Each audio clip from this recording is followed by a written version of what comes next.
This is the Magene C606 cycling computer, and I have a very particular question about it. Can this actually replace my Garmin? Well, that's the question I plan on finding out in today's video. I've been a longtime user of Garmin computers for quite some time, and come to think about it, I've actually only ever used Garmin cycling computers. Before we jump into those, let's run down some of the quick specs on this computer. It features a 2.8-inch color touchscreen, which actually is a first for Magene.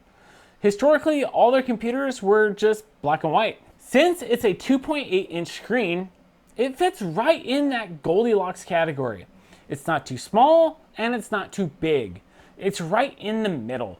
Coming from a Garmin 1040 Solar, the screen is quite a lot smaller than what I'm actually used to. But I gotta say, I actually prefer this size over the 1040. On a positive note, the screen is incredibly easy to read in direct sunlight, and I almost feel like it kind of has like a matte finish to the display, but it doesn't. It is super shiny. It just looks matte and it's really easy to read. I think that makes sense, right? Now, there is something huge to mention for all my Freedom Unit users like myself.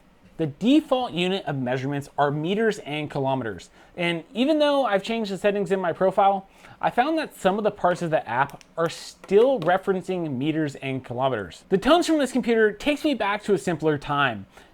I swear, the sounds coming out of this computer sounds like an 8-bit video game. Let me know what you think. Here, listen. So the cycling computer does have navigation, which once I got it working, seemed to actually work quite well. The line is fairly easy to follow, and when you do happen to go off course, the computer does a pretty good job of being annoying just enough. Not enough to really annoy you, but just enough to make you realize that you've messed up and you need to get back on the right route. Getting courses loaded onto the device is something that I think could actually be improved. Upon attempting to load courses onto this device, the unit kept telling me that there was insufficient storage, even though there was still 75.5% memory remaining.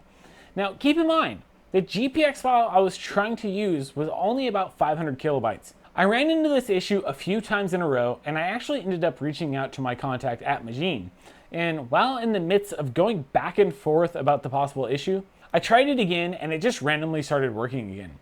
Adding courses can only be done via the app, and that can make things quite a bit difficult. Strava, Garmin Connect, and others that I've tried failed to allow me to export a GPX directly on the phone itself. They know it does work with Training Peaks, but since I don't use that, I really can't add too much on that.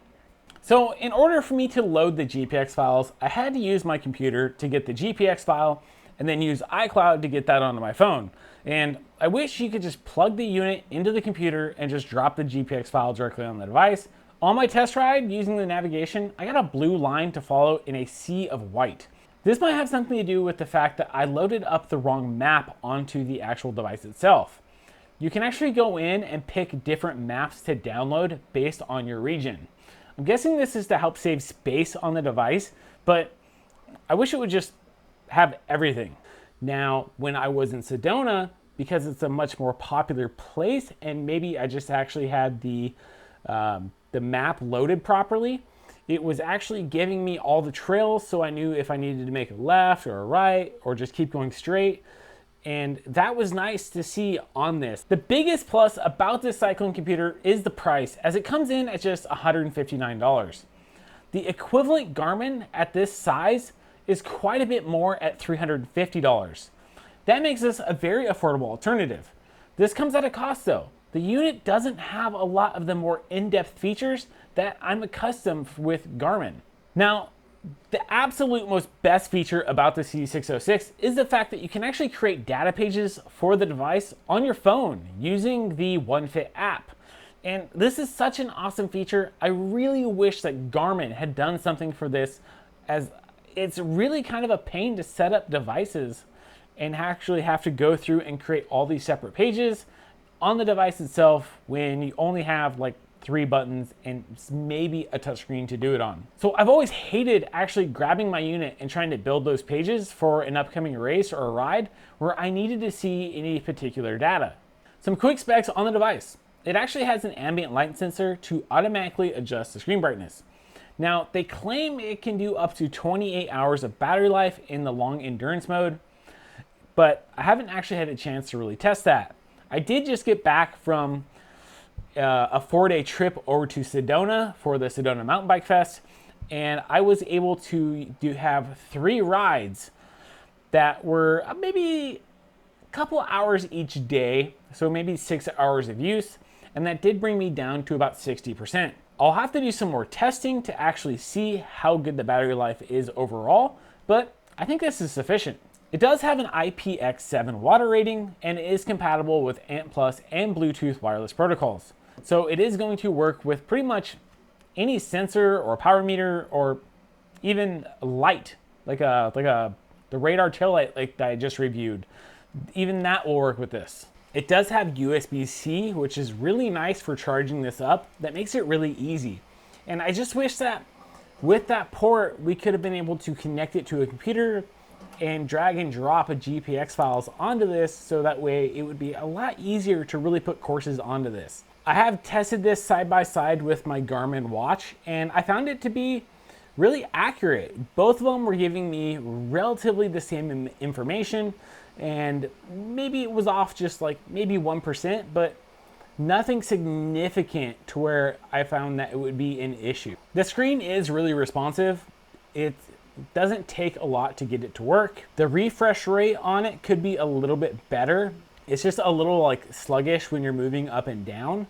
But like I said, this is a really inexpensive device compared to the other ones. So I have to really kind of keep that in mind as I talk about this computer. It is capable with doing indoor training with the training peaks, like I mentioned before. So you can load up your training rides onto this and do them indoors. I haven't actually had a chance to try that, mainly because of the fact that I don't have training peaks. The settings are really bare. There's not a lot in here to really tweak. And I find that's kind of lacking in comparison to something like a Garmin, where you kind of can go in and change a lot of things. This keeps it really simple. Back to the preferences for the metric versus imperial. Taking rides from this to your device is fairly easy. I did have some times where I'd say about 90% of the time I would actually have to save the ride on here, open up my phone, go to the app, tell it to sync before the ride would actually transfer over. I only had maybe a couple times where it automatically did it. I wish it was a little bit more cohesive about that, but it just could be just my experience, maybe that it's supposed to do that all the time, and maybe it's just a limitation of my phone. One thing that is really nice is the fact that once you upload from here, it automatically goes to Strava. So there's no need to go into this app and to upload it there. It's all automatic, which I do like. In the app itself, there is a smart assistant setup, and it is on here as well, but on the app, it is really in-depth, and it's kind of complicated in a sense where it can be really like if this and then that kind of situation where you can plug in a whole bunch of stuff. It's a little bit more than I would personally use. I just kind of want a notification of, hey, you need to drink or you need to eat every 15, 20, 30 minutes. So all in all, this is a really solid device for only $159. While it doesn't have the same ecosystem that I'm used to with the Garmin, I can say that I would recommend this device if you're looking at picking up a new cycling computer that doesn't necessarily break the bank, and your main goal is to simply just record your rides and data accurately.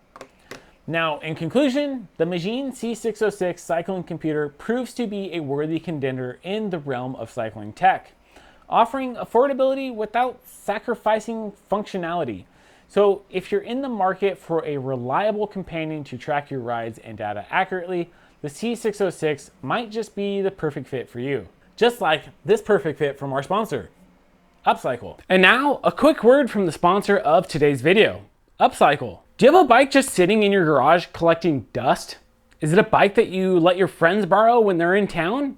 Or is it an XC bike that you only ride when you have the whole day to ride? List that bike over on Upcycle. It is a peer-to-peer bike rental marketplace that lets people like you rent your bike for cash. And we could all use a little more cash. Upcycle prevents fraud by verifying the ID of all the renters on the platform. They're also going to facilitate the payment. And they even offer a $5,000 protection against theft. And they'll even handle the marketing of your bike to potential renters.